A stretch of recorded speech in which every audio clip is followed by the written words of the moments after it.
Olá, sejam bem-vindos à nossa oitava aula do nosso curso de Filosofia Medieval.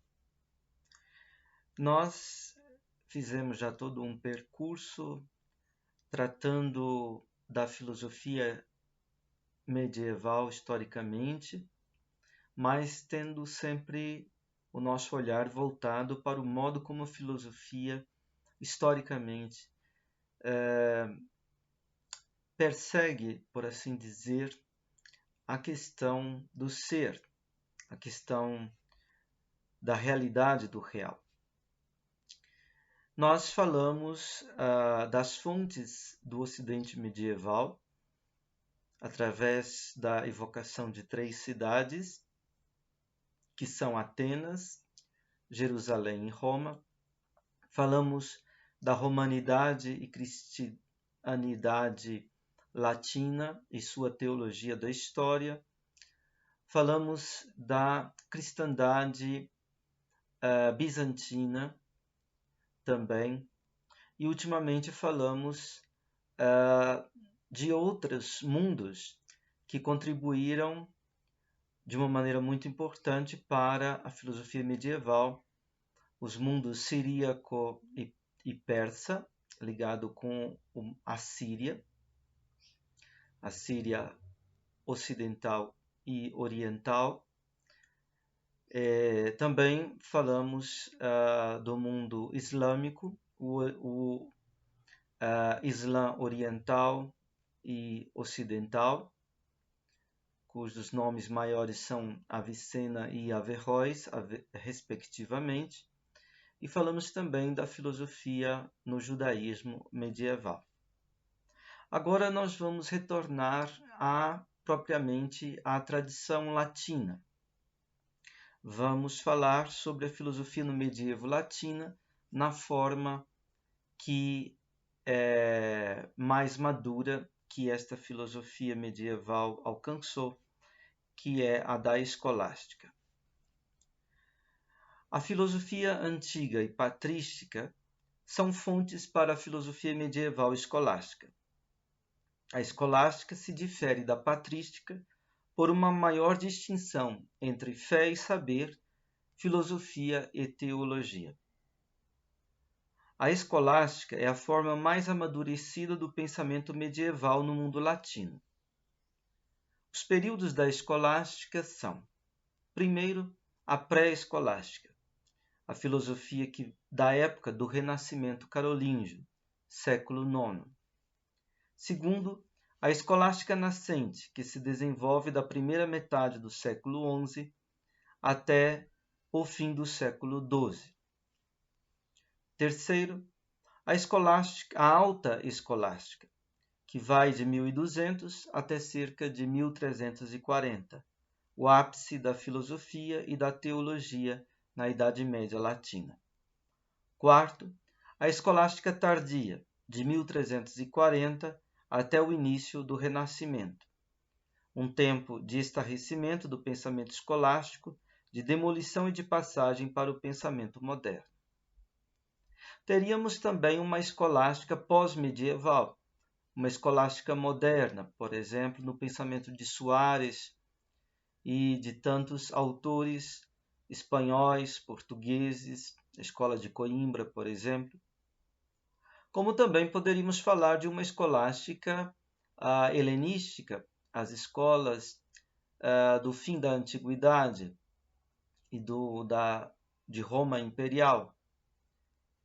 Então a escolástica não é somente um fenômeno medieval, mas é também um fenômeno antigo, um fenômeno moderno. E o nosso trabalho filosófico hoje é em grande parte escolástico também, né? Porque o filósofo hoje é, sobretudo, um escolar, é, sobretudo, um mestre de escola, é um escolástico, de certa maneira. Mas nós vamos nos deter na escolástica da filosofia medieval latina.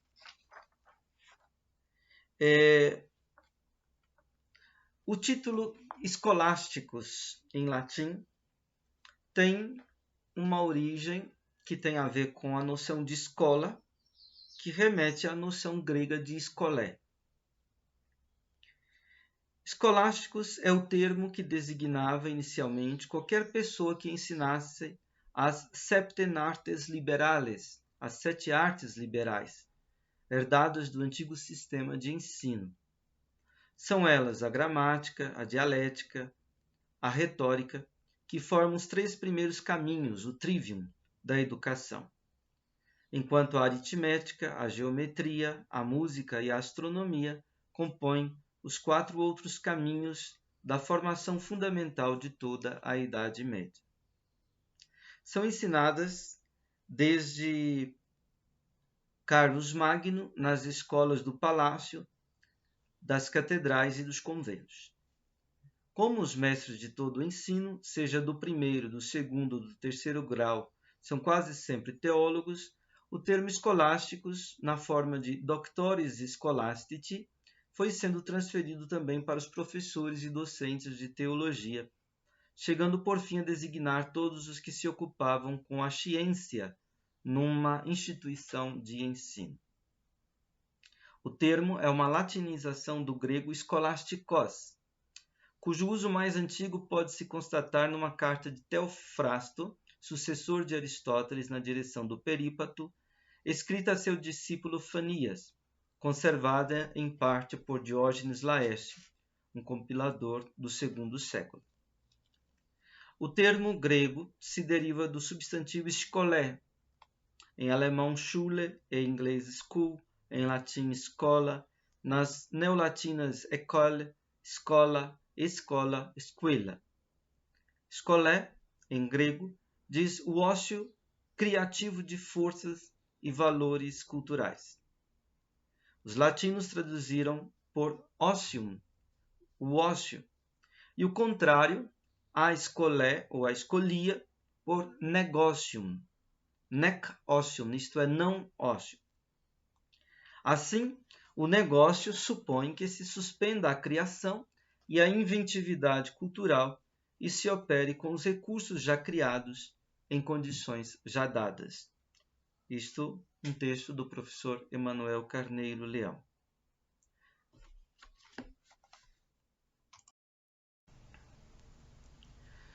Então, a palavra escolé, de onde vem a palavra escola, significa o tempo livre para a criação.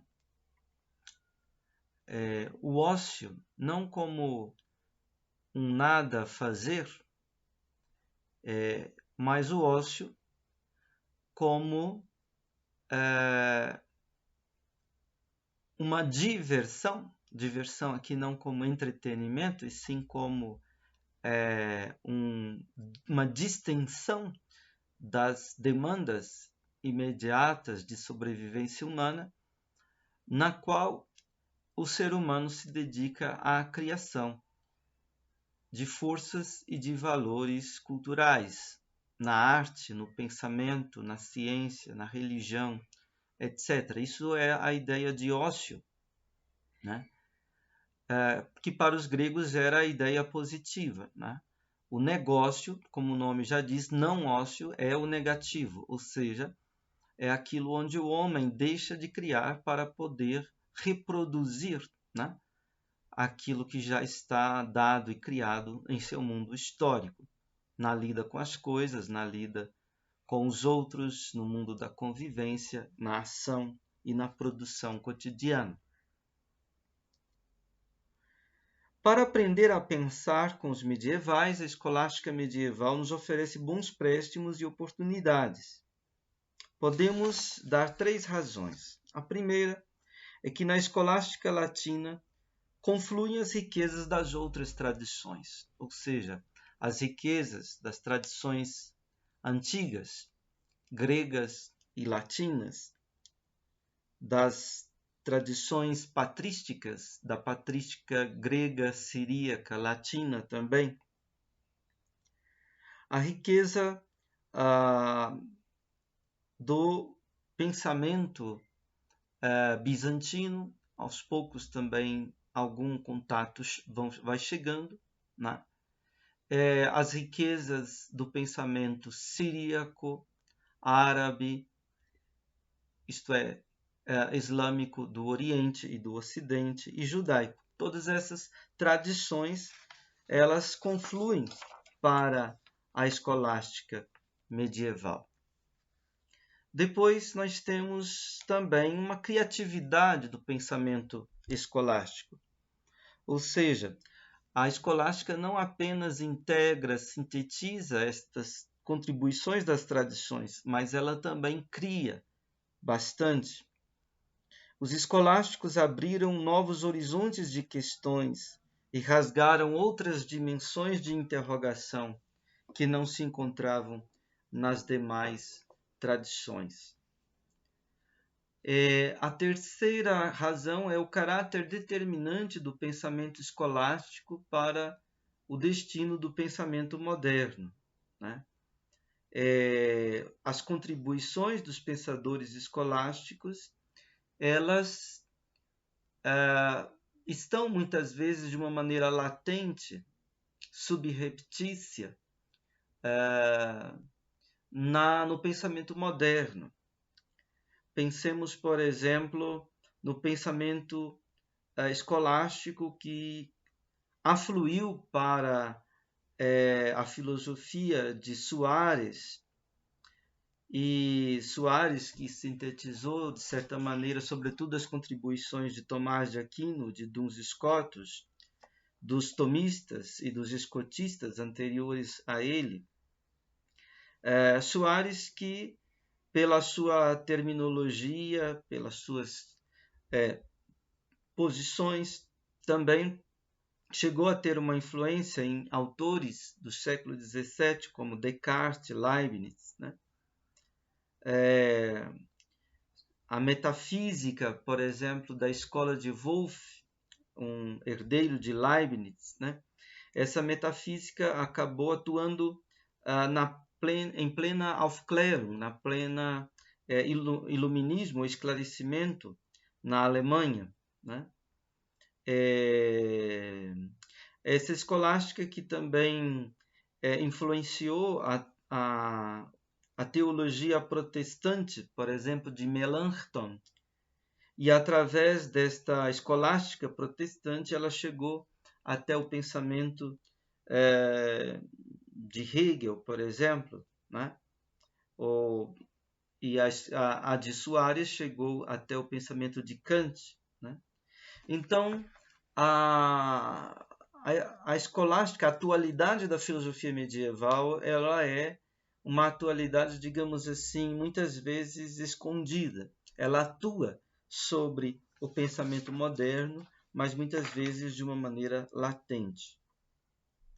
Nós iremos falar agora, então, começar o nosso estudo sobre a escolástica latina. Nós vamos falar sobre a filosofia e as artes liberais na pré-escolástica. Isto é, nas origens até o Renascimento carolíngio, até o século IX, do século V ao século IX. Na Idade Média circulava, graças a Agostinho e a Isidoro de Sevilha, uma anedota sobre o significado da palavra filosofia. No capítulo 2 do livro 8º de A Cidade de Deus, Agostinho se refere a Pitágoras de Samos, que, segundo dizem, criou a palavra filosofia, nos diz Agostinho. E Agostinho acrescenta, abre aspas, antes eram chamados sábios os que de certo modo pareciam avantajar-se aos demais em superioridade de vida. Perguntaram-lhe certa vez que profissão tinha. Respondeu ser filósofo, isto é, afeiçoado à sabedoria, ou seu amigo, visto parecer-lhe muito arrogante proclamar-se sábio. Fecha aspas. Agostinho toma a filosofia como studium sapientiae, como o estudo da sabedoria ou da sapiência, né? A palavra sapiência ou sabedoria pode ter sentidos diferentes no mundo medieval. Pode-se entender a sabedoria ou a sapiência como um atributo ou uma perfeição divina, e pode-se entender a sabedoria ou a sapiência como uma perfeição humana. E pode-se entender também a sabedoria ou sapiência como um dom divino ao humano. Quando nós falamos de filosofia, estamos entendendo o estudo da sabedoria, onde a sabedoria tem o sentido de uma perfeição humana, né? O estudo da sabedoria, a filosofia, é o empenho de busca, de pesquisa, de investigação, impulsionado, motivado, guiado e sustentado por esta afeição à sabedoria. A filosofia nasce desta afeição à sabedoria, né? Desse ser tocado, atingido pela possibilidade da sabedoria, por desejar a sabedoria, por frequentar a sabedoria, por tornar-se amigo, íntimo, familiar da sabedoria. Agostinho lembra, porém, que, abre aspas, como o estudo da sabedoria consiste na ação e na contemplação, uma parte pode chamar-se ativa e outra contemplativa. A ativa mira organizar a vida, isto é, estabelecer costumes. A contemplativa pretende considerar as causas da natureza e a verdade pura. Fecha aspas. Note-se que aqui a filosofia é um estudo da sabedoria que procede da vida, se move no elemento da vida e se volta para a vida do homem. Nós poderíamos dizer que a filosofia até hoje teve três perspectivas. A primeira perspectiva, a filosofia a serviço da vida. A filosofia antiga era um pensamento reflexivo a serviço da vida, era uma forma de viver. Em Agostinho, este sentido ainda permanece. Em muitos autores da antiguidade cristã também. Por exemplo, em muitos monges, padres do deserto, a palavra chamada de a palavra filosofia significava um certo modo de ser, de viver, segundo a sabedoria. Na Idade Média, a filosofia ela se torna mais propriamente conhecimento, e um conhecimento muitas vezes cultivado no horizonte do crer, no horizonte da fé, da interação com a teologia, sobretudo. Depois, em nossos tempos, a filosofia, em grande medida, deixou de ser serva da teologia e passou a ser serva da ciência. A filosofia visou, sobretudo, o desenvolvimento das ciências e das técnicas. Por exemplo, a partir do século XVII, por exemplo, né? A perspectiva, por exemplo, de Descartes, né? Então, em Agostinho, a filosofia está nessa perspectiva da vida, né? A filosofia é pensamento reflexivo a serviço da vida, quer da vida enquanto vida ativa, que era o bios praktikos dos gregos, quer da vida enquanto vida contemplativa, o bios theoretikos dos gregos. O Hiponense diz que Sócrates se salientou na vida e na filosofia ativa, e que Pitágoras se deu mais à vida e à filosofia contemplativa. A síntese entre ambas as tendências, a de Sócrates e de Pitágoras, teria sido buscada por Platão. Agostinho diz, abre aspas, gaba-se por isso o aperfeiçoamento da filosofia feita por Platão, ao reunir as duas partes e dividi-la em três. Uma é a moral e diz respeito principalmente à ação. Outra, a natural, compete à contemplação. A terceira, a racional, distingue o verdadeiro do falso. Embora necessária a ambas, ou seja, a ação e a contemplação, esta, de modo primordial, postula o conhecimento da verdade. Portanto, a visão tripartida não se opõe a outra oposição, que se reduz a declarar consistir na ação e na contemplação todo o estudo da sabedoria. Fecha aspas. Esta concepção tripartite da filosofia era um legado dos platônicos e dos estoicos. Sexto Empírico, filósofo cético, testemunha que a primeira divisão explícita da filosofia em 3 disciplinas, lógica, física e ética, fora obra de Xenócrates, segundo sucessor de Platão na academia. O primeiro foi Espeusipo. Este teria organizado os saberes da filosofia em 3 grandes áreas de conhecimento, denominadas Episteme Physicae, Episteme Ethicae e Episteme Logicae. Isto é, ciência física, ciência ética, ciência lógica. Hoje, quando nós falamos de física, ética e lógica, nós esquecemos que essas palavras eram adjetivos de episteme. Episteme, que significa um saber na forma de um compreender, na forma de um ser competente, capaz de por entender de alguma coisa. Este é o sentido grego de episteme. Aquele que é do ramo e que entende de alguma coisa, ele tem uma episteme. Então, episteme é como um saber no sentido de uma competência, de um domínio, né? De um poder estar diante de alguma coisa e saber fazer algo de importante com aquela coisa. Esse é o sentido de episteme, né? Sentido de compreensão, entendimento nesse sentido. Pois então, a filosofia é entendida como uma episteme que é física, ética e logique, lógica.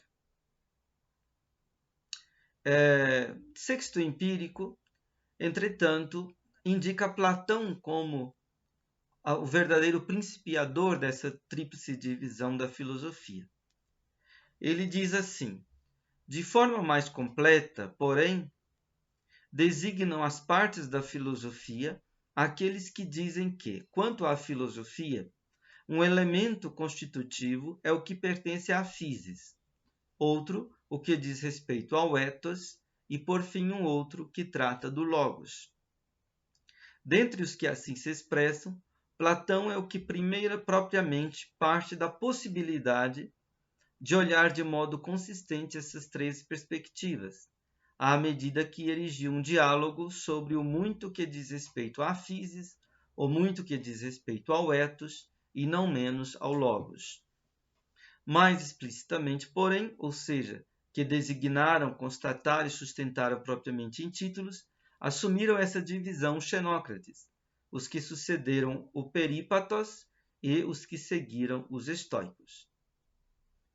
Então, os 3 temas fundamentais da filosofia antiga foram a physis, a realidade em abertura, em emergência, a realidade como princípio do movimento, da realização dos entes, sobretudo dos entes que surgem e perecem, o ethos, que é a morada do humano, aquilo que diz respeito ao habitar humano sobre a Terra, seus comportamentos, suas ações, suas decisões, seus costumes. E o logos, né? O logos é como o pensamento discursivo, capaz de abrir acesso à verdade do ser. O mesmo Sexto Empírico, que é do segundo para o terceiro século depois de Cristo, na sua obra Contra os Dogmáticos, ou Contra os Lógicos, apresentava esta tripartição da filosofia e fazia algumas comparações para que se entendesse como estavam relacionadas estas partes no todo.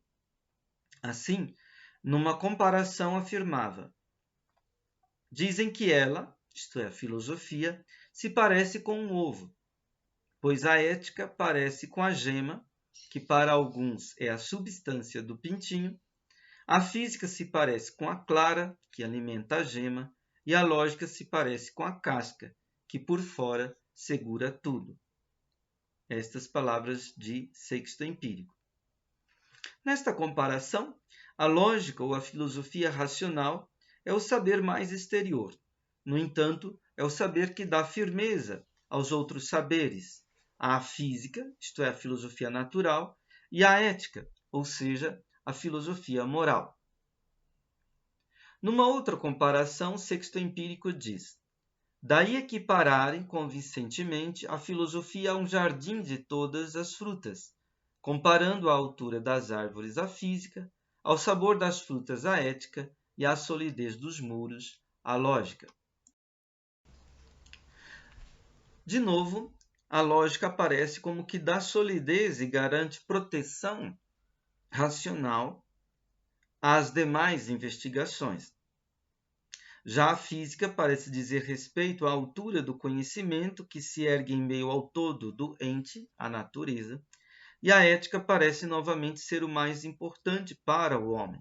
Ela indica como o homem pode colher, recolher e saborear os frutos do bem viver, da felicidade. Esta concepção tripartite da filosofia é de origem platônica. O discípulo mais importante de Platão, Aristóteles, porém, não se limitou a seguir esta concepção, mas dividiu as diversas instâncias da filosofia e criou uma ordenação diversa das ciências. Poderíamos dizer que aquilo que Alexandre Magno fez com o seu império greco-macedônico, né?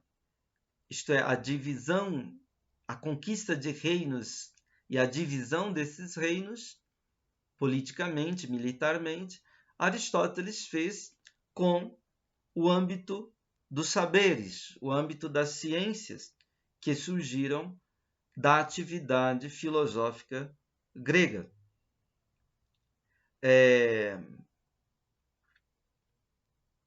Vejamos então como Aristóteles conquista e divide os vários campos, os vários âmbitos disciplinares, isto é, de aprendizagem, de ensino, as ciências que emergiram da filosofia. No sexto livro da Ética a Nicômaco, Aristóteles anuncia e expõe as 5 disposições estáveis e adquiridas, as 5 rexes, pelas quais o homem exerce sua capacidade de ser descobridor e abridor da verdade. Isto é, 5 estados ou modos de ser descobridor do homem. 5 formas de aletheuen, ou seja, de desvendar a realidade. A tekné, que traduzimos por arte, a episteme, que traduzimos por ciência, a frônesis, que traduzimos por prudência, a sofia, que traduzimos por sabedoria ou sapiência, e o nous, que nós traduzimos por pensamento ou inteligência. Estes modos do ser descobridor do homem são chamados também de virtudes dianoéticas, isto é, virtudes intelectuais. São diversas maneiras de o homem exercitar o conhecimento intelectual, seja numa perspectiva prática, visando a produção de obras, como na arte, ou de ações, como no campo da prudência, seja numa perspectiva teórica, visando o desvendamento da verdade por causa do próprio desvendamento da verdade, seja na ciência, seja na sapiência ou sabedoria. O primeiro modo é o conhecimento chamado episteme, ciência. O saber essencial daquilo que é permanente e estruturalmente invariável nas realizações do real. O segundo modo é o conhecimento próprio da técnica, a arte, aqui no sentido de competência, entendimento, saber próprio da habilidade inventiva, projetiva, criativa, engenhosa. Tudo isso é o que nós estamos denominando de arte aqui. O terceiro modo é o conhecimento chamado frônesis, o saber como sabedoria prática da vida, como prudência, isto é, capacidade de ver longe, de ter uma visão transparente das coisas humanas. Digamos, a sageza, a sensatez, o juízo, o bom senso, o tino. O quarto é o conhecimento chamado sofia, o saber que se volta para os primeiros princípios de tudo e para o conhecimento do ente enquanto ente. O quinto, último e mais elevado modo de conhecimento, porém, chama-se nous, o pensamento, o intelecto, a inteligência, a pura intuição, a pura percepção do ser. Que Aristóteles diz ser mais próprio do divino do que do humano. No homem, o nous, isto é, o intelecto, a percepção, intuição da verdade do ser, se dá mais normalmente transformado em dianoia, ou seja, em pensamento discursivo, em logos, portanto. Já na metafísica, no livro Alfa, primeiro livro, Alfa maiúsculo, Aristóteles expõe os modos de conhecimento em 5 níveis: percepção, experiência, arte, ciência e sabedoria. Para Aristóteles, como para Platão, a ciência é um conhecimento da essência, da ousia, das coisas. Precisamente o conhecimento do eidos, isto é, da forma formadora, do princípio estruturante e determinante das realizações do real. A exposição da forma essencial, porém, é dada pela definição. A ciência de Platão e de Aristóteles pressupõe, com efeito, uma isomorfia entre linguagem e mundo, entre as fórmulas dos discursos e as formas das coisas e eventos do real. Essa concepção da isomorfia entre linguagem e mundo, que vem de Platão até Wittgenstein, Tractatus. Daí a importância do método da definição, horismos, e o cuidado pela cunhagem dos termos, horoi, isto é, aquilo que define os limites, o começo e o fim das coisas, esses são os termos. A definição é o logos, o discurso que expõe a essência de alguma coisa, a delimitação essencial de alguma coisa. A ciência grega permanece, neste sentido, conceitualmente imanente, determinada pelo discurso, pelo logos, sobretudo pelo logos apofantikos, isto é, pelo discurso como um deixar e fazer ver aquilo de que se trata.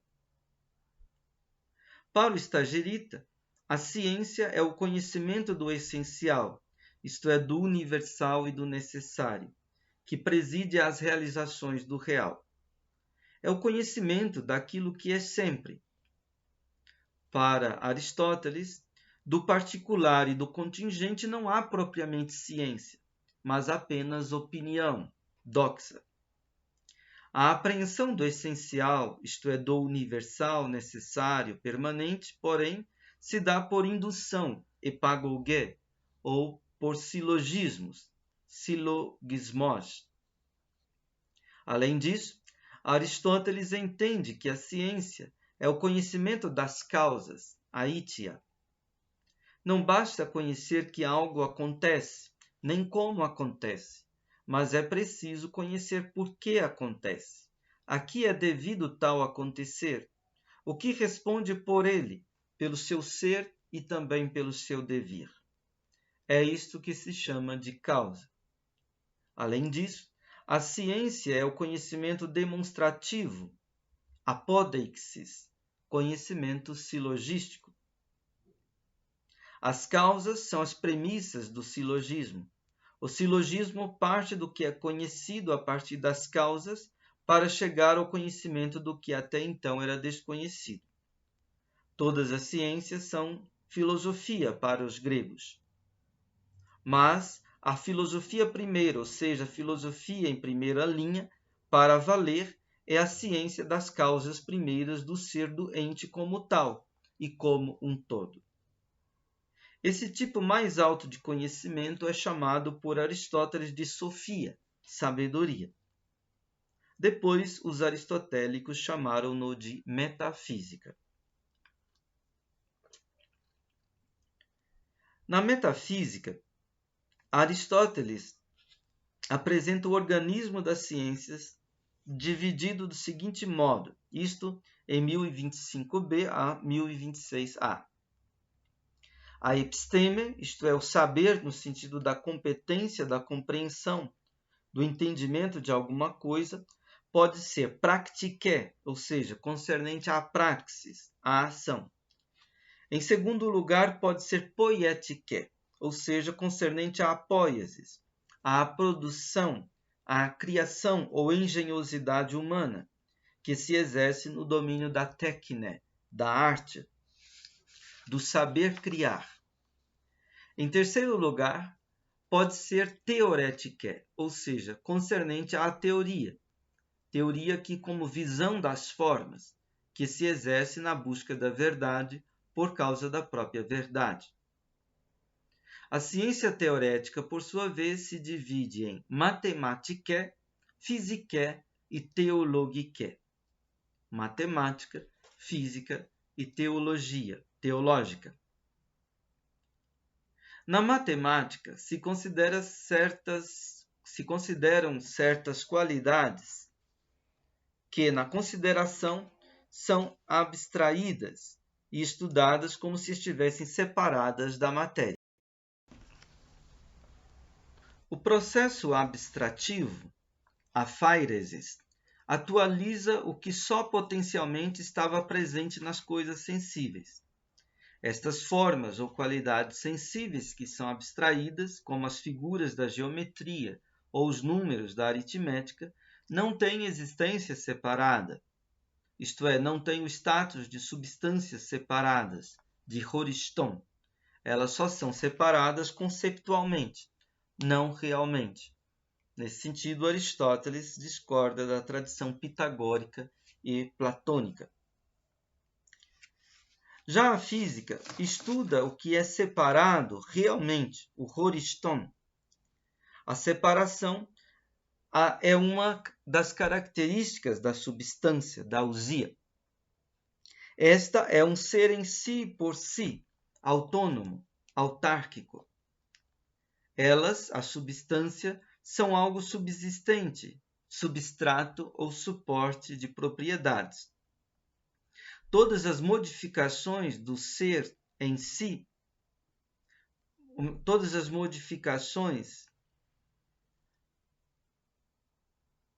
do ser são em algo, e este algo são as substâncias. A física é a ciência da natureza.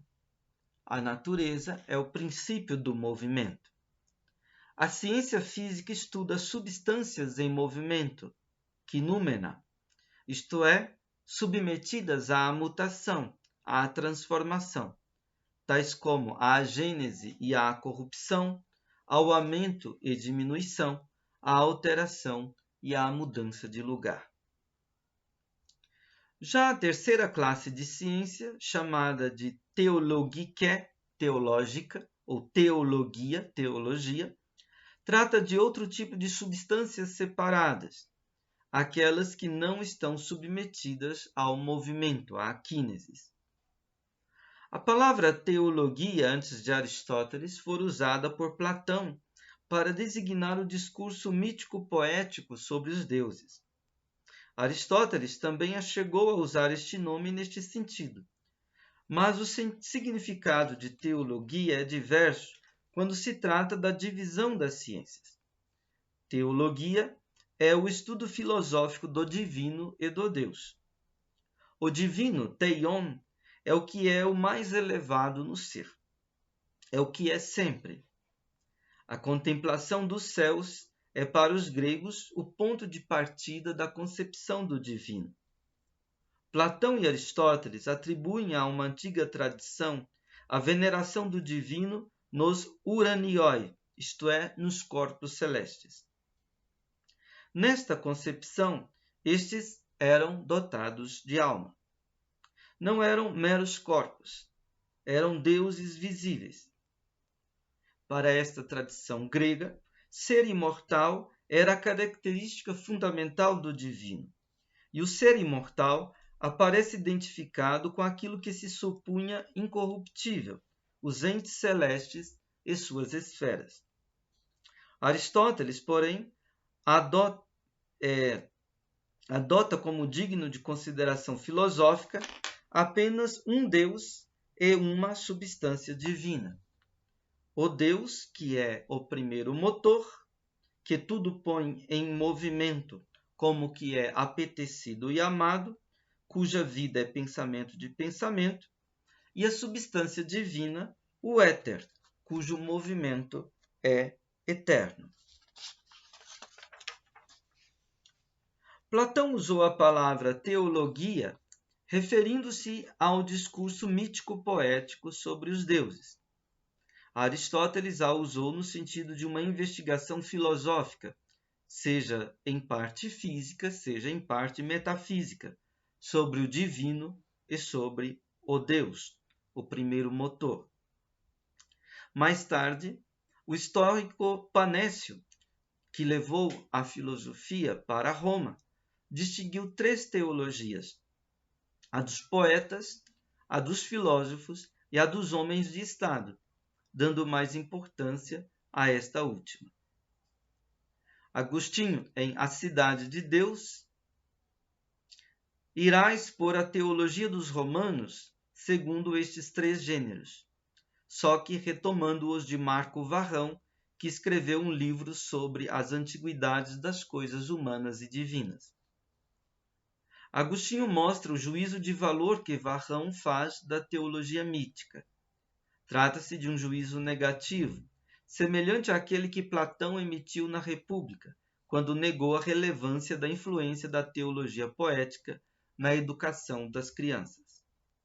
A teologia mítica poética, aquela que é exibida nos teatros, mostra os deuses de uma maneira indigna de sua natureza, pois apresentam muitas ficções contra a dignidade e a natureza imortal, isto é, uma representação antropomórfica e moralmente desvairada dos deuses, atribuindo-lhes os piores comportamentos humanos, como roubos, adultérios, etc. O segundo gênero, porém, a teologia dos filósofos, é inerente à sua investigação racional da natureza dos entes, no campo da física ou da metafísica. Agostinho diz que Varrão nada censura na teologia filosófica, pelo contrário, a considera a melhor, porém a exclui do espaço público, tornando-a imprestável para se fundar a religião como ato público. E Agostinho lamenta a insensatez romana, que deixou presente na vida pública a influência da teologia teatral, indigna da natureza divina, e, por outro lado, removeu a teologia filosófica, considerando-a coisa privada das escolas dos filósofos. Os antigos, portanto, conheceram a teologia do teatro, isto é, a dos poetas, a teologia do cosmos, ou seja, a dos filósofos, e a teologia das cidades. Em A Cidade de Deus, Agostinho faz a crítica do ponto de vista cristão das 3 teologias, desde o livro V. Os padres da Igreja, devido ao uso que os gregos fizeram da palavra teologia, não recorreram a ela para falar do estudo das Escrituras, da revelação cristã e de seus dogmas, como nós fazemos hoje. Agostinho mesmo usa a expressão doutrina cristiana para isto. Quem usará a palavra teologia será tardiamente o pseudo-Dionísio Areopagita, que com esta palavra entende mais bem a palavra de Deus, teologia, logos de Deus, a Escritura como revelação divina e seus estudos. Ele fala de uma teologia simbólica, de uma teologia afirmativa ou catafática e de uma teologia negativa ou apofática. As três formas de teologia são tomadas na dinâmica dialética e culminam no silêncio da teologia mística, em que está em jogo a união do ser humano com Deus.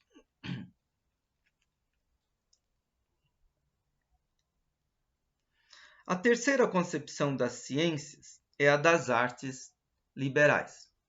A primeira concepção das ciências é aquela tripartição da filosofia em filosofia natural, racional e moral, isto é, em física, lógica e ética. A segunda concepção das ciências é o organograma das ciências apresentado por Aristóteles. E a terceira concepção das ciências é a das artes liberais. Todas estas concepções das ciências, dos antigos, irá fluir ou afluir, confluir para a escolástica medieval. Artes liberais. Os antigos pedagogos, entre eles também cristãos, como Clemente de Alexandria e Orígenes, entendiam as disciplinas das artes liberais como propedêuticas, isto é, preparatórias para a filosofia. Estas eram cultivadas por homens livres e se opunham às artes ditas mecânicas, que eram exercidas por escravos. A palavra mecânico vem do verbo grego mekanaomai, que significa projetar.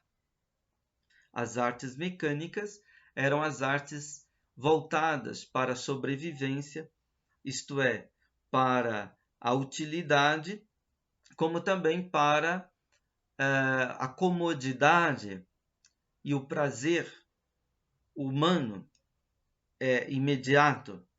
Né?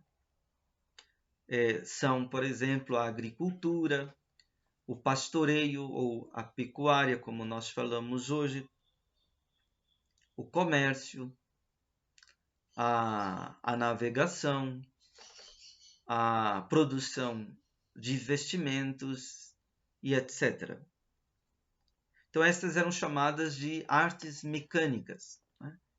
Agora, as artes que se estudavam nas escolas eram as artes livres, liberais, isto é, aquelas que não estão voltadas tanto para as necessidades imediatas humanas, para a utilidade, a comodidade, o prazer imediato humano, mas elas estão voltadas para a criação de valores de liberdade, né?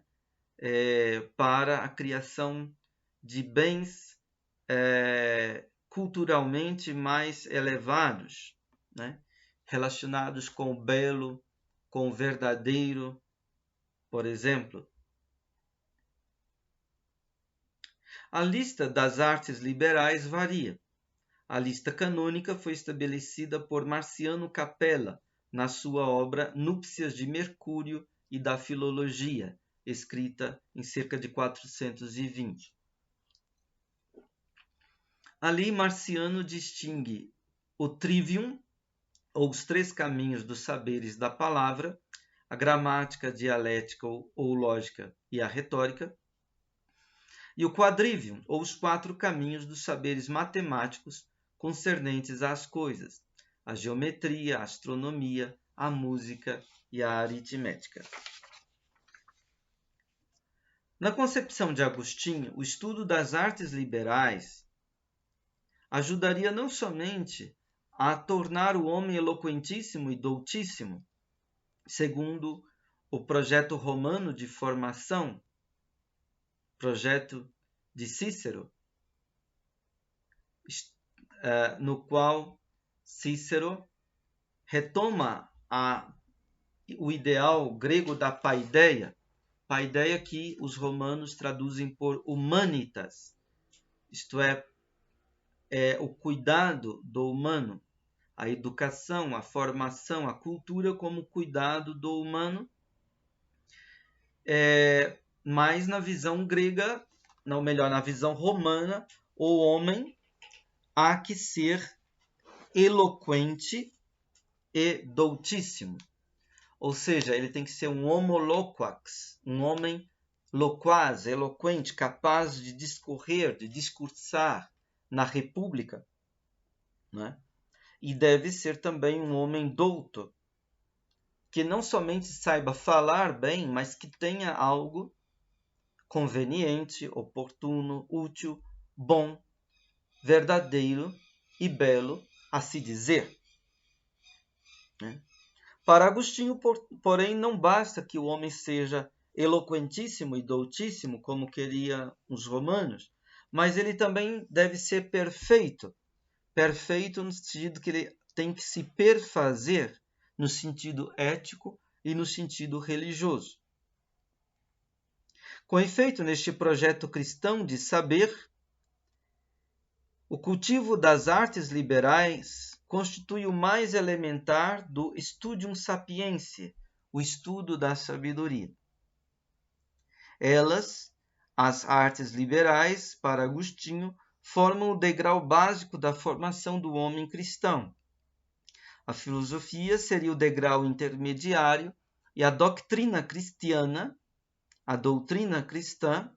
isto é, o estudo da sacra página, da sagrada página da Bíblia, seria o degrau superior.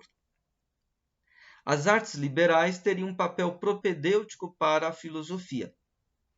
Elas ajudariam a fornecer argumenta certissima, isto é, argumentos certíssimos, para quem se propõe a filosofar.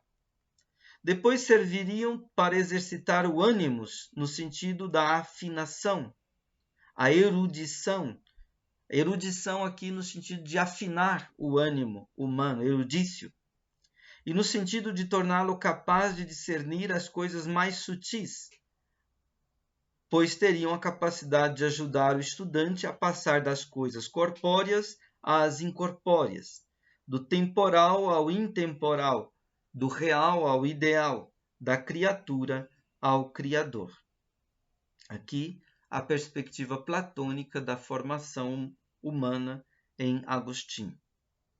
O estudo das artes liberais e da filosofia, porém, serviria ao estudo da doutrina cristiana, que partiria da investigação da Bíblia. Os medievais falarão do estudo da sacra página, a sagrada página, e que se dedicaria à compreensão dos dados da revelação divina contidos no livro sagrado do cristianismo, a Bíblia, os artigos de fé confessados pela Igreja e pelos seus dogmas, segundo a sentença de Agostinho, que se tornou um mote para os medievais latinos. Credo ut intelligam, creio para compreender. Agostinho diz que em certas ciências você tem que compreender para crer. Em outras ciências você não compreende, mas apenas crê, como por exemplo na história. Para Agostinho, trata-se não tanto de compreender, isto é, não se trata de conhecer o universal, porque é isso que eles entendem por compreender, né? Conhecimento do universal, porque na história tudo é singular, né? Então na história não entraria tanto a compreensão, mas a crença.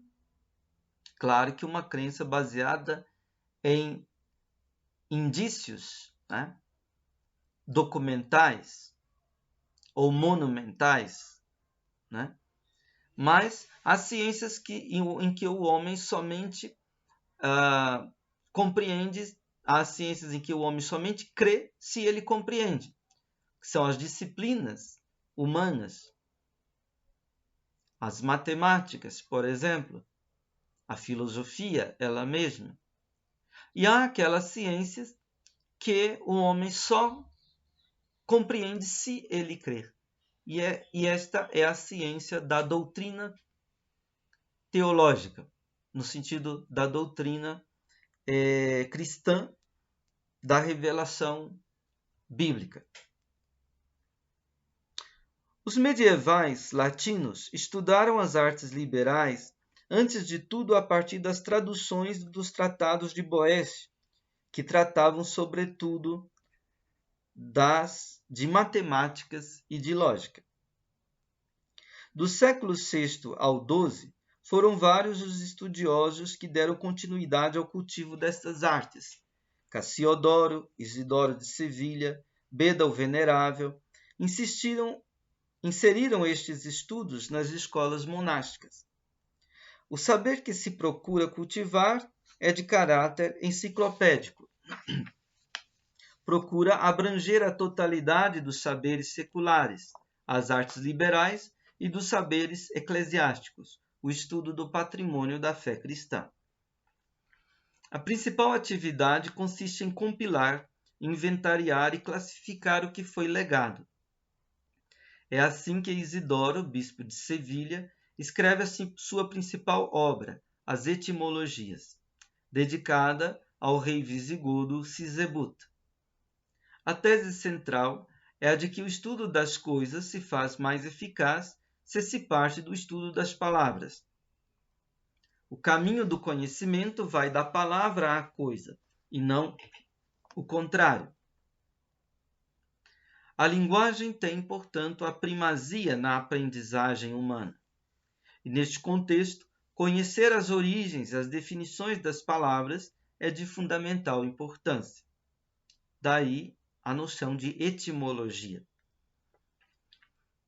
O sacerdote inglês Beda, chamado de o Venerável, influenciou a Idade Média transmitindo o saber antigo das ciências naturais por meio de seu tratado De Rerum Natura, da natureza das coisas, inspirado na obra de mesmo nome do escritor romano Plínio. Ele também transmitiu ainda conhecimentos de geografia, de cosmografia, meteorologia e astronomia, bem como de cronologia e de historiografia. Beda escreveu uma história eclesiástica da nação inglesa. Na aurora do século IX se dá o chamado Renascimento Carolíngio.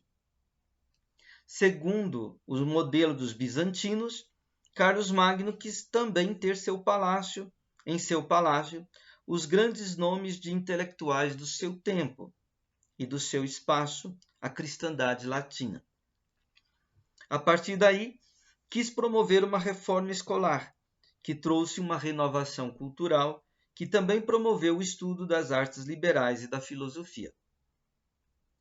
O líder da renovação intelectual em tempos carolíngios foi o inglês Alcuino de York, no século VIII, diretor da Escola Palatina, a escola do Palácio de Carlos Magno. Para ele, as 7 artes liberais eram as 7 colunas da teologia.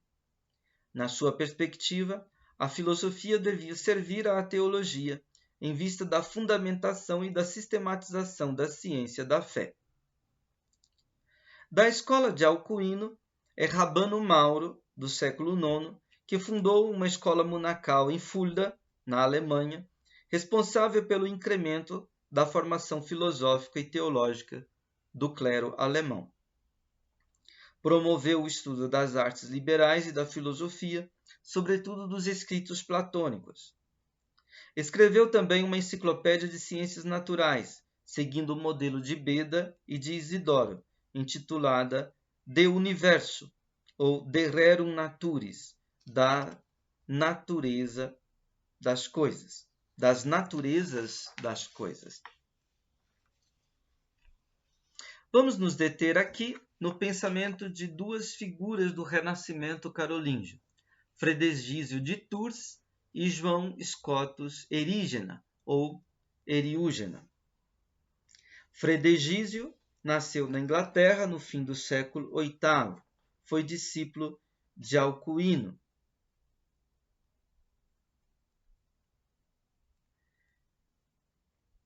Após a morte de Alcuino, em 804, Frei de Jesus sucedeu-o, tornando-se abade do mosteiro de São Martinho, e também atuou como ele eficazmente no fomento dos estudos, ensino e pesquisa florescentes no reino deixado por Carlos Magno. Faleceu no ano de 834. Frei de Egísio, em um escrito em forma de carta aos palacianos, intitulado De Tenebris, de Nihilo et Tenebris, do nada e das trevas, depois da saudação, ele diz: ruminando-a comigo e nela labutando, por fim, me vi abordando a questão do nada, questão que há muitíssimo tempo, remexida por grande número de pessoas, delas foi abandonada, sem ser discutida nem examinada, qual uma questão impossível de ser explicada. Uma vez quebrados os nós rígidos nos quais ela parecia estar enredada, a desembaracei e a libertei, dissipando a nebulosidade, restituía-a à luz. Providenciei também de confiá-la a todos os séculos da memória da posteridade vindouros. A questão, pois, é assim como segue: o nada é algo ou não? Esta a citação da carta de Frei de Egísio. Se alguém diz que ele parece que o nada é nada, então ele é constrangido a dizer que o nada é, que é algo, é um certo quê. Mas se alguém diz que ele parece que o nada é nada e não algo, então esta tese deve ser examinada com a autoridade da razão, que é receptiva à verdade, e com a autoridade da revelação, que é o firmamento da autoridade da razão.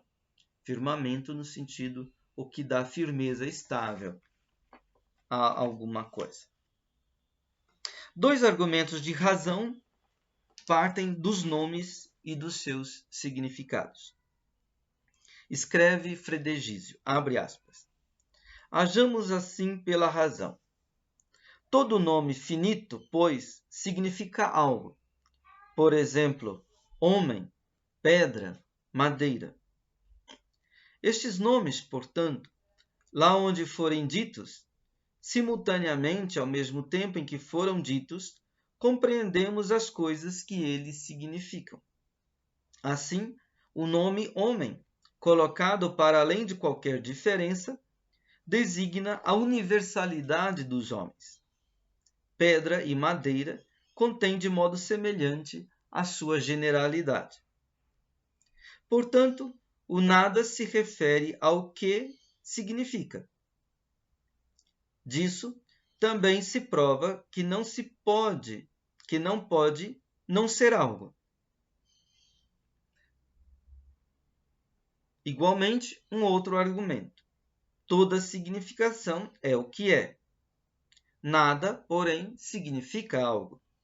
Portanto, o nada, a significação dele é o que é, isto é, da coisa existente. Fecha aspas. Aqui, Frei de Egísio está dizendo que a palavra nada, ela significa algo, significa alguma coisa. Que a palavra, ela não é destituída de significação, como toda outra palavra.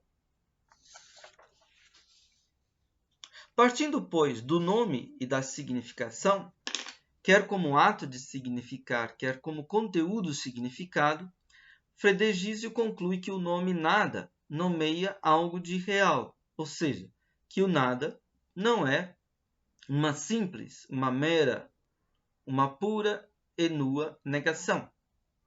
Deve-se, portanto, atribuir ao nada um ser.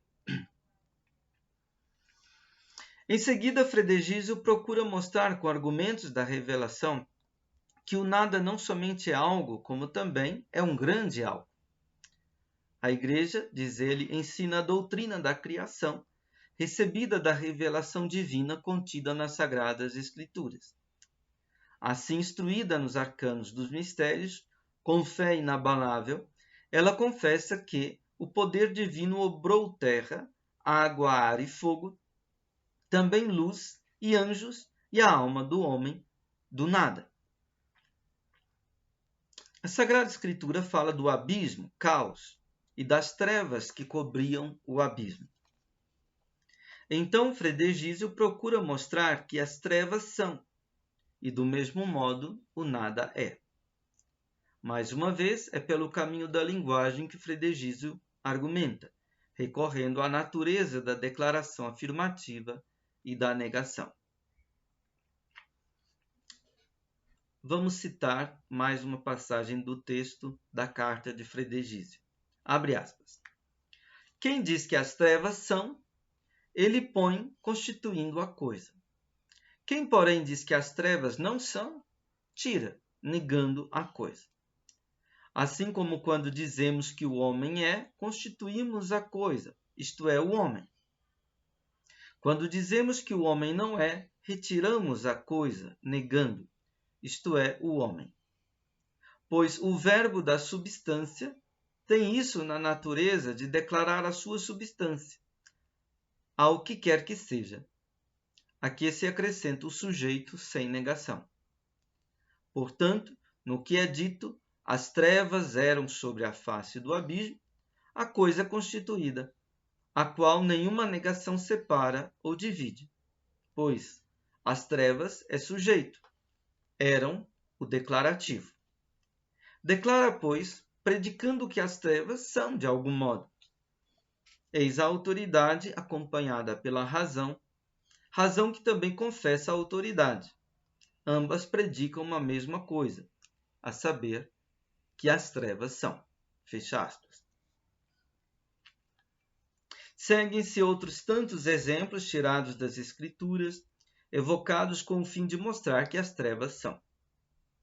A noite é tal como o dia é.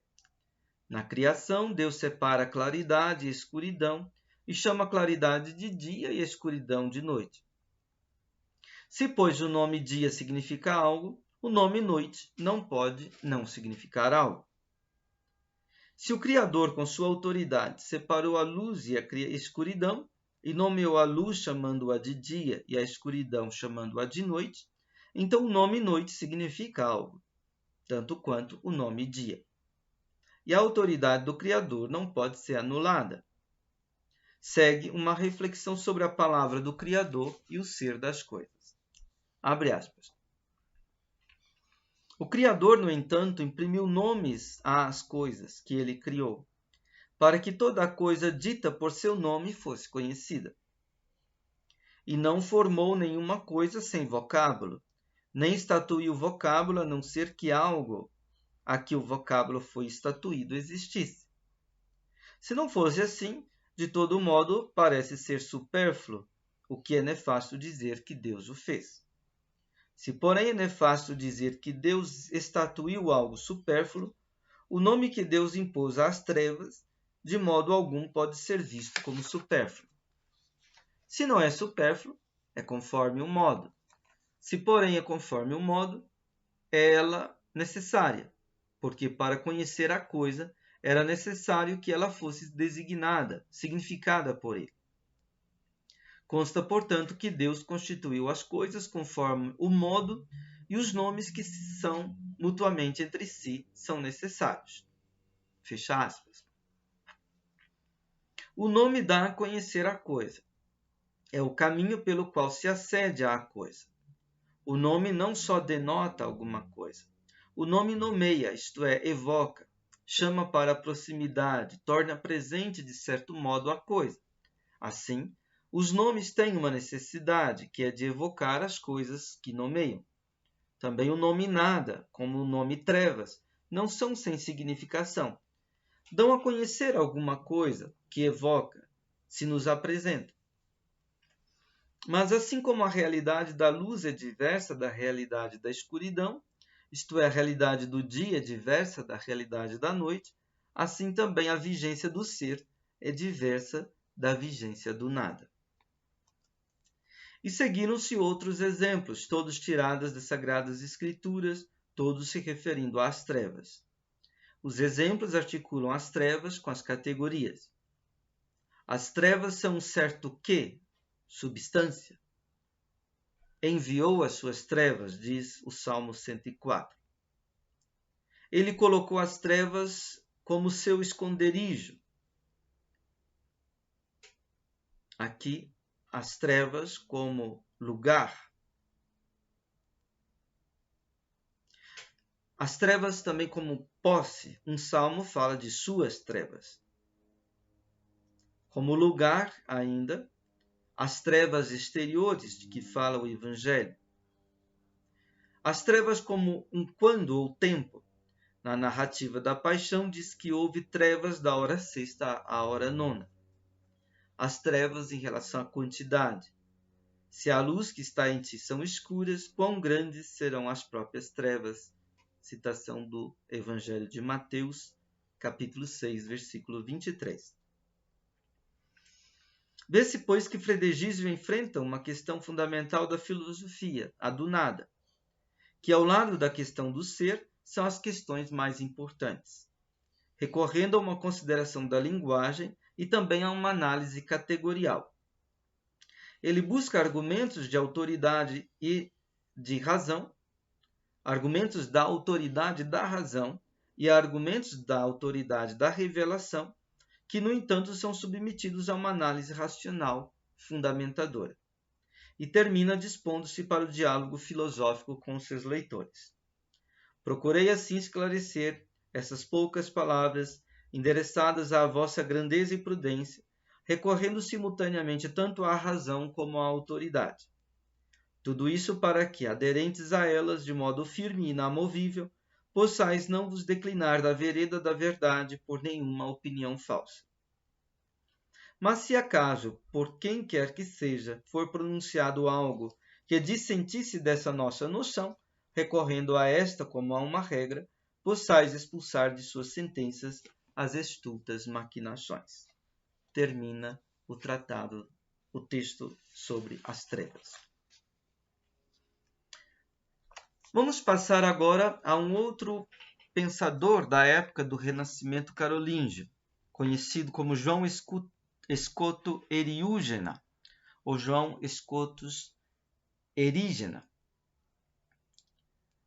que nós devemos diferenciar de João Duns Scotus, do século XIV, 13 para o 14. João Escotus Eriúgena tem esse nome, Erígena ou Eriúgena, como uma evocação à Irlanda, o país de Eire. Erígena quer dizer originário do Eire, da Irlanda. Scotus significa da Escócia, mas é porque naquele tempo a Irlanda era chamada de Escócia Menor também. Já João Duns Scotus não é irlandês e sim escocês, do século XIV. Na Alta Idade Média, João Escotus Eriúgena, no século IX, foi o pensador que levou à consumação a apropriação da cultura e do pensamento antigo por parte do mundo latino, apropriação que começara com Boécio. Ele é o maior nome da época do Renascimento carolíngio. Foi como filósofo e não tanto como teólogo que João Escotus Eriúgena, nascido em 810, falecido em 877, portanto viveu no século IX, entrou para a história do pensamento medieval. Seus grandes feitos foram, primeiro, ter dado entrada no mundo latino à tradição grega, que se refaz a Gregório de Nissa, Dionísio Areopagita e Máximo o Confessor. Segundo, ter apresentado uma concepção do todo da realidade na sua obra-prima chamada De Divisione Naturae, da divisão da natureza, muito mais elevada no domínio da linguagem e do pensamento do que toda outra obra de seu tempo no mundo latino. A obra-prima de Eriúgena, escrita numa forma de diálogo entre um nutridor, isto é, o professor, e um aluminus, um pupilo, isto é, um aluno, traz em seu título a língua grega e latina, sinal de que o pensador pensa em latim, mas a partir da língua grega. Então, o livro é um diálogo entre um aluno e um nutridor. A palavra aluno significa pupilo ou pupila, né? A palavra significa aquilo que está voltado para as luzes, ad lumina, né? Atenção, não significa aquele que é sem luz ou sem luzes, como se costuma falar por aí. Este A não é um A privativo, mas é um A copulativo. Ou seja, aluno significa aquilo que se une às luzes, que recebe as luzes, né?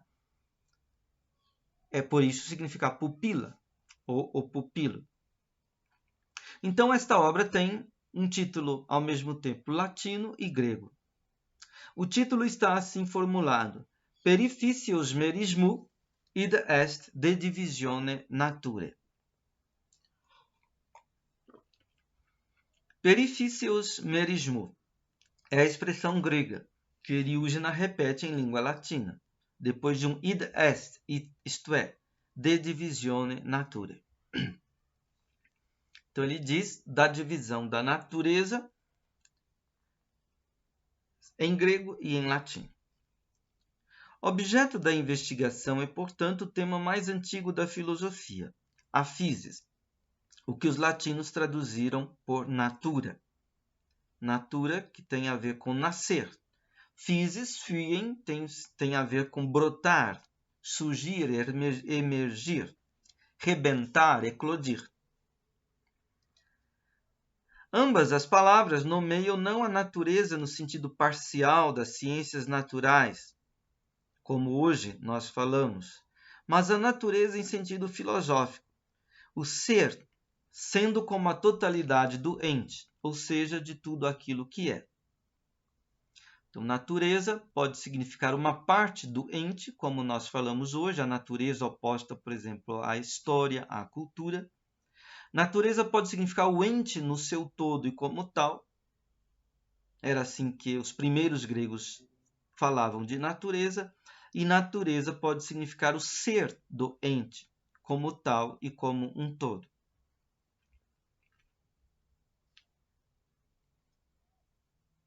A palavra grega physis dá a entender a experiência do ser como surgimento. O verbo phio significa surgir, brotar, nascer, eclodir. De modo análogo, a palavra latina natura significa a experiência do nascer, vir à luz. Natureza é o vigor de ser como surgimento e nascimento, como irrupção no claro, como vir à luz. A obra trata, pois, do ser em sua originariedade e de suas divisões. A palavra divisio, divisão, tem um sentido próprio no contexto do neoplatonismo. Não tem o sentido classificatório que damos hoje ao termo. Não somos nós que dividimos a natureza, mas a natureza mesma que se divide. Por sua vez, divisão, divisio, não tem o sentido tanto de partir, mas sim o sentido de fazer-se ver, visio, visão, de visio, de visão. O ser originário se faz ver em diferentes espécies. Espécie significa que o modo como algo se faz ver, como ele se dá à visão, o seu aspectus. Melhor, a forma, o contorno, o brilho e esplendor de ser. Assim, specioso significa formoso, brilhante. No contexto neoplatônico, divisio corresponde a análises. O modo como o uno se desdobra e se articula em uma multiplicidade. É o movimento de exitus, né? Exodos em grego, saída do uno, e de descensus, ou seja, de descida, catábasis. Assim acontece, por exemplo, na dinâmica dos universais. O movimento de aparecimento dos entes vai se dando do generalíssimo ao especialíssimo. Para a concepção neoplatônica, gênero é o elemento gerador, originário, genus, no sentido de estirpe. Espécie é a forma e o esplendor do que é gerado. O movimento de desdobramento do uno ao múltiplo vai do generalíssimo ao especialíssimo, e uma vez alcançada a espécie última, a multiplicação se finaliza como multiplicação de indivíduos. Indivíduum é aquilo que é dividido ao extremo e que não é mais divisível. Ele é indiviso. Ao contrário da divisio, da divisão, o contrário é a resolutio, literalmente desligamento. Em sentido figurado, porém, a dissolução ou dissipação, no caso do múltiplo. Isto é, quando o múltiplo se desfaz pelo seu retorno ao uno. O caminho da ascensão, anábasis, e retorno, réditus ou prórodos, que vai do múltiplo ao uno, parte do indivíduo e das múltiplas espécies e chega ao generalíssimo, o ser como substância. A divisão da natureza, porém, não se dá segundo a dinâmica de gêneros e espécies, mas se dá de modo transcendental, pois o que nela se faz ver ultrapassa todo o criado e a própria categoria de substância. Refere-se à dinâmica de desdobramento do ser em sentido transcendental e não do ser em sentido categorial, isto é, como substância, o ser em si. As divisões da natureza não constituem partes de um todo, mas diversas manifestações do todo. Divisio, divisão, é o ato pelo qual a natureza, melhor, o todo, o absoluto, a plenitude originária e una do ser, que nós chamamos de Deus, se desdobra, melhor, se comunica, se faz visível. A divisão é uma teofania, uma divina aparício, uma aparição divina. As 4 divisões da natureza são, pois, destinações do todo. São momentos de uma história do ser, cuja origem e fim se encontram na eternidade.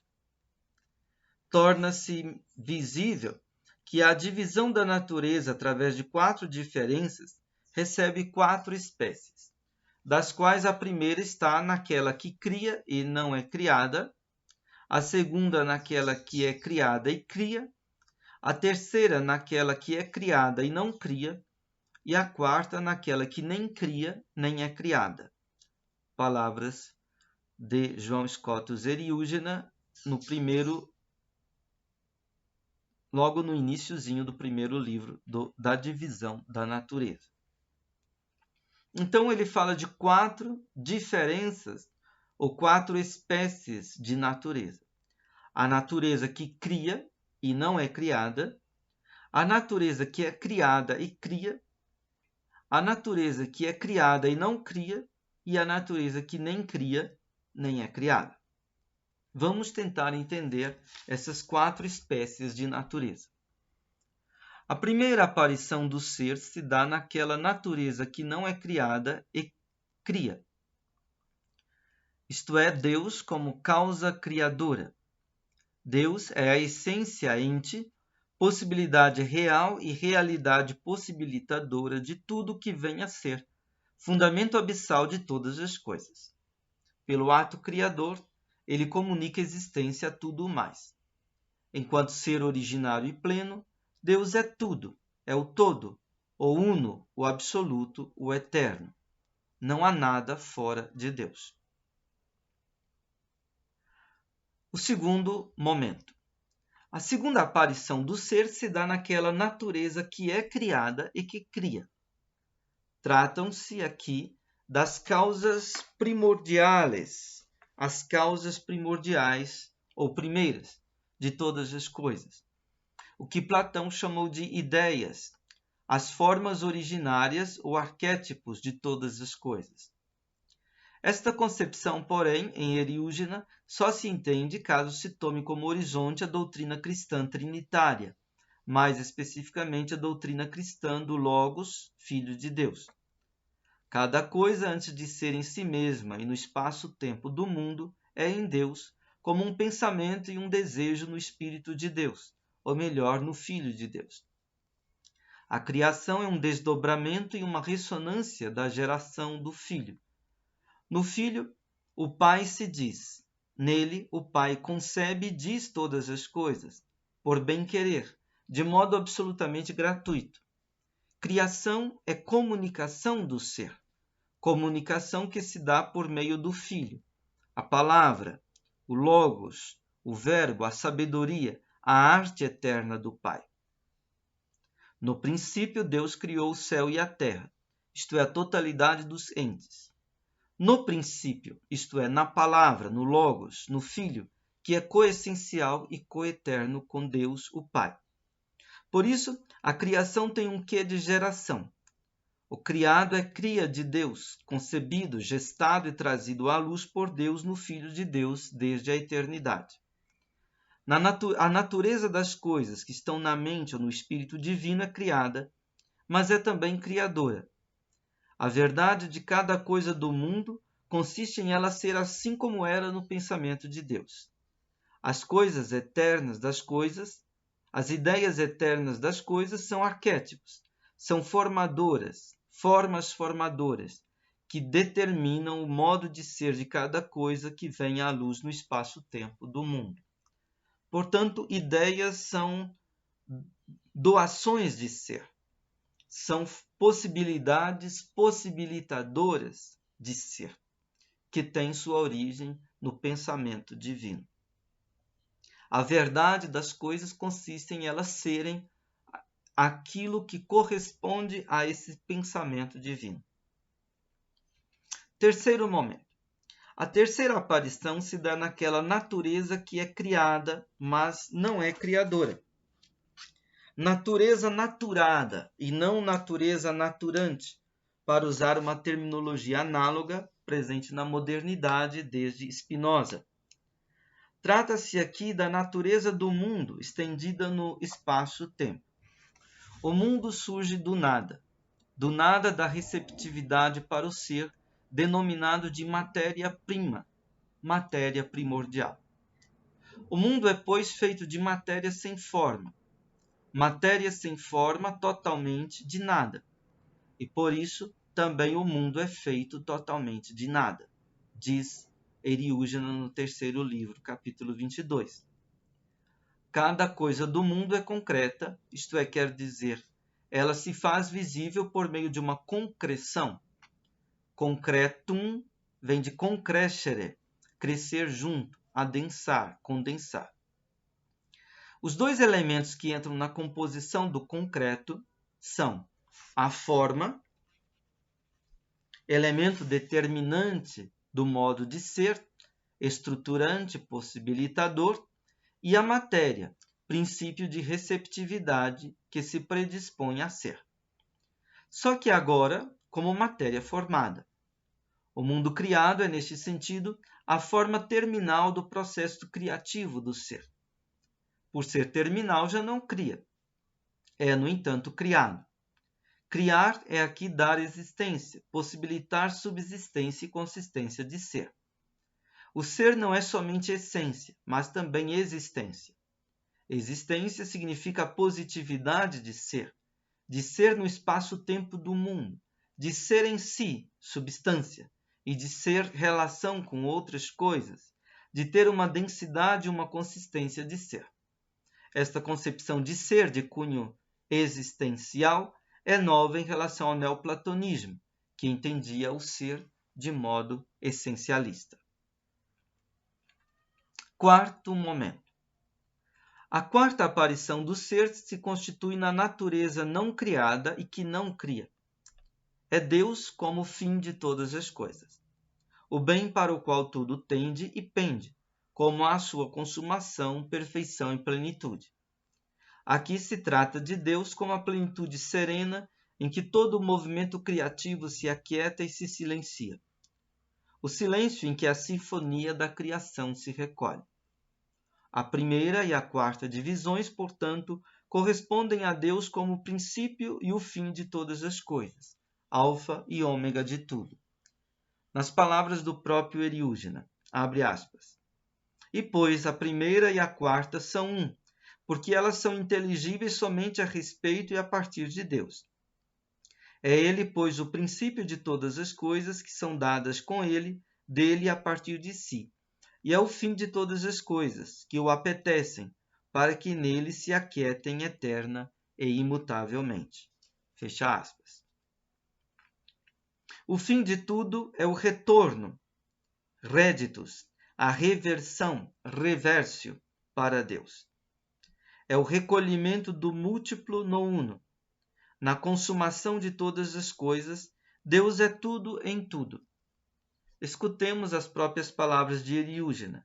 Ele diz que neste estágio Deus, abre aspas, já deixou de criar, uma vez que todas as coisas estão convertidas para dentro de suas razões eternas, nas quais permanecerão e permanecem, desistindo também de serem chamadas pelo nome de criaturas.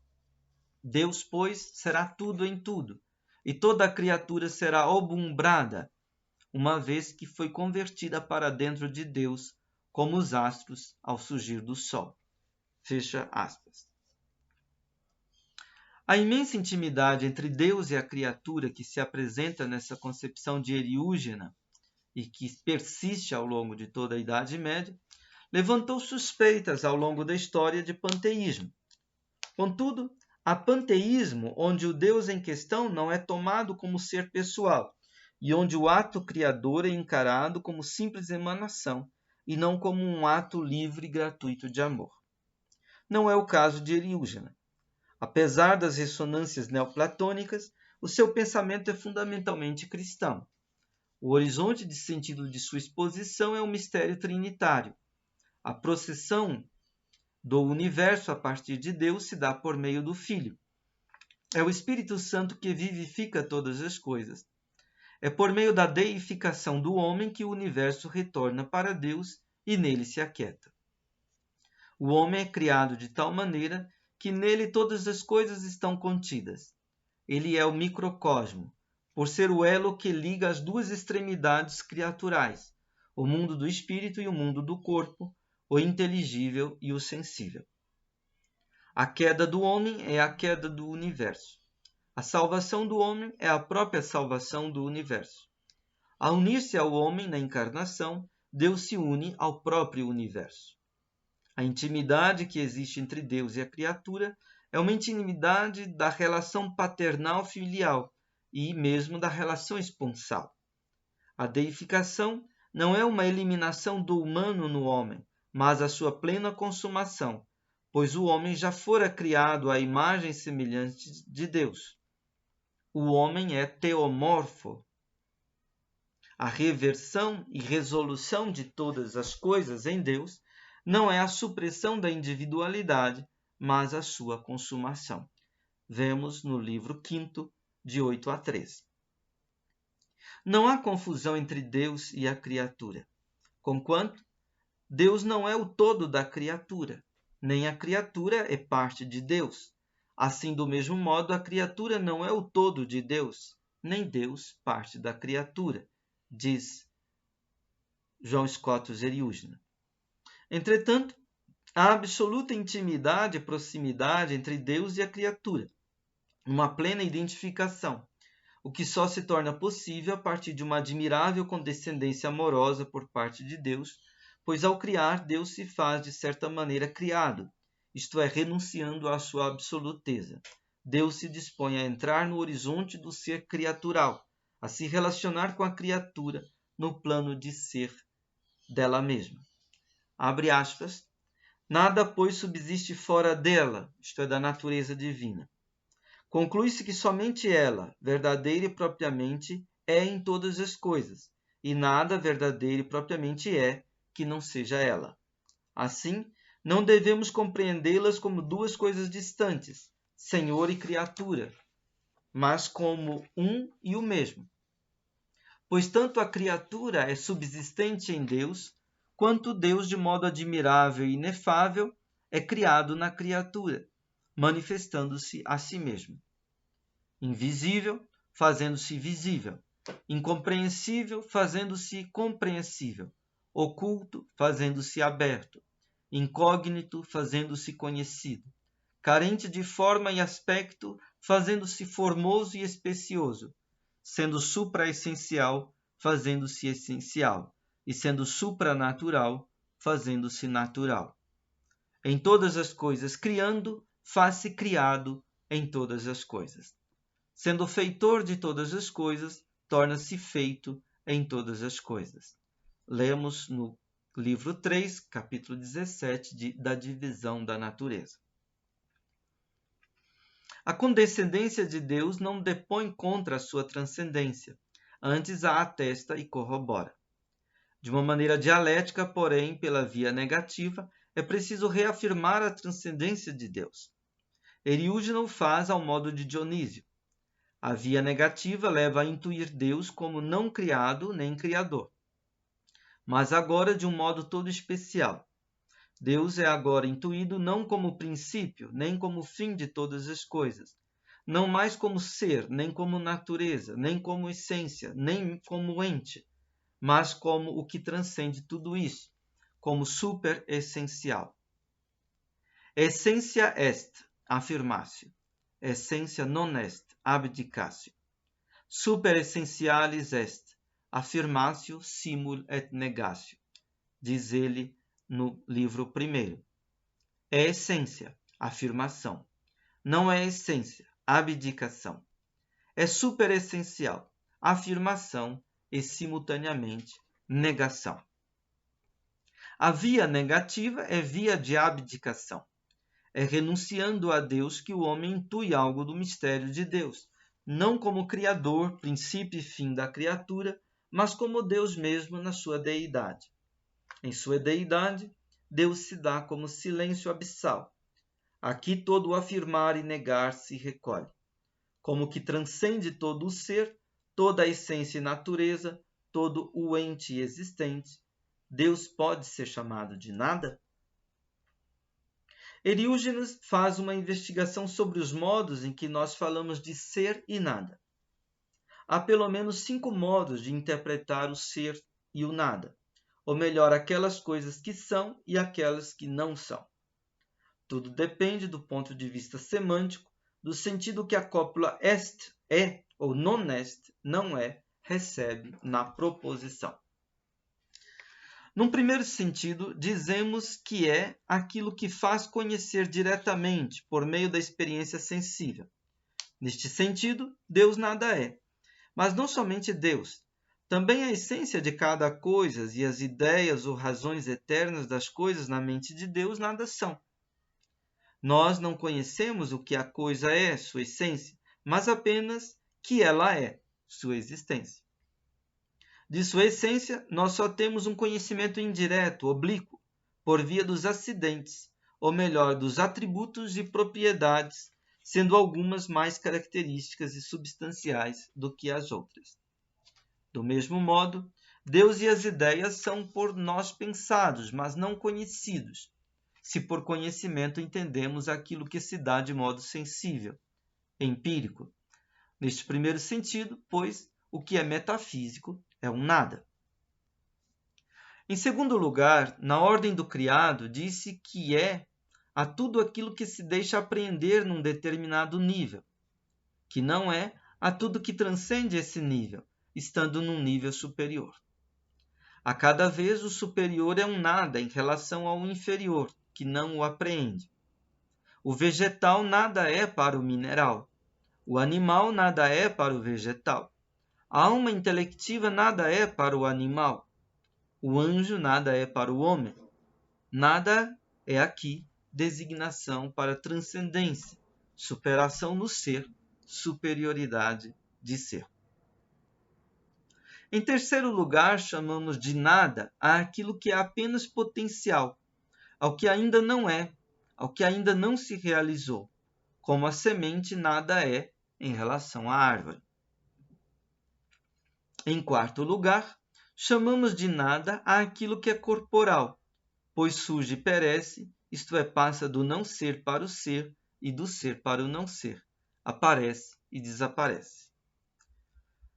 Em quinto lugar, no sentido moral, chamamos de nada ao pecado, pois é um dano à imagem e semelhança de Deus no homem. Desta exposição, podemos inferir que Deus pode ser chamado de nada à medida que este nome designa sua transcendência superessencial, ou seja, à medida que ele transcende todo o ser, toda a essência e natureza, todo o ente existente, à medida que ele é intuído como sendo unicamente ele mesmo, absoluto, isto é, solto de toda relação com a criatura, nem como princípio, nem como fim de todas as coisas. Por causa das suspeitas de panteísmo, o pensamento de Eriúgena foi prejudicado em sua recepção no pensamento medieval. Muitas vezes sua influência foi implícita e tácita. Há um grande número de manuscritos de suas obras, o que atesta que ele foi muito lido na Idade Média. Citam-no autores como Berengário de Tours, Isaac de Stella e Alano de Lilla. Honório Augustodunense, na primeira metade do século XII, recorre amplamente ao pensamento seu em sua obra Claves Physicae, a chave da física. O que prejudicou bastante a leitura da divisão da natureza foi a interpretação panteísta dada por Almarico de Bena e pelos amauricianos.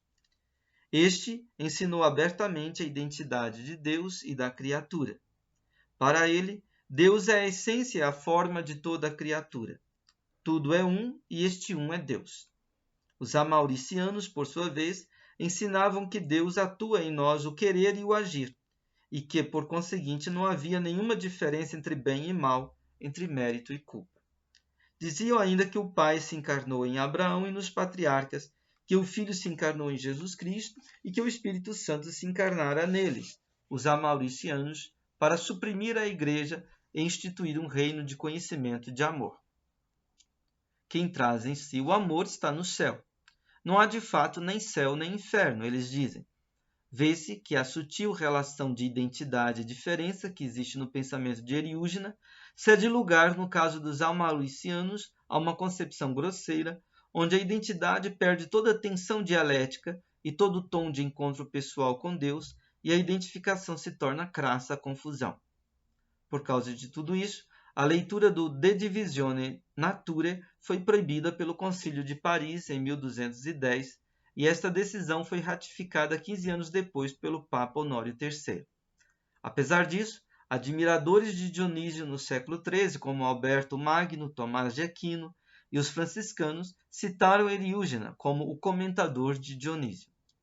João Gerson e Nicolau de Cusa, no fim da Idade Média, também o têm como um dos seus autores favoritos. Terminamos aqui a aula de hoje.